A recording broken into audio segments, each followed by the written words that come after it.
లైవ్లు ఇవ్వకండ్రా అని ₹1,00,00,000 100 కోట్లు ఆఫర్. లైవ్లు ఇస్తున్నారు కరేజియస్గా కొంతమంది. వారిని ఎప్పుడూ దేవుడు దీవిస్తాడు. ఇవ్వని TV5 నాయుడు లాంటి వాడు అవినీతిగా ఈరోజు టీటీడీ చైర్మన్గా ఉంటూ ఒక టీడీపీ నాయకుడై ఉండి చట్టవిరుద్ధంగా ఆయన ఉద్యోగం చేస్తూ పొలిటికల్ ఎఫిలియేషన్ లేకుండా ఉండాలి అని అనేక సుప్రీంకోర్టు సైటేషన్లు ఉన్నాయి.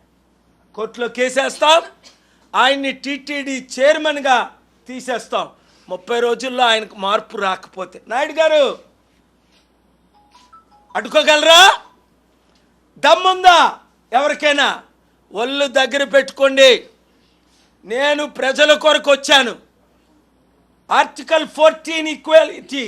మీరు శర్మిల తల్లి అక్కడ లేదు, ఇక్కడ లేదు, ఎక్కడ లేదు.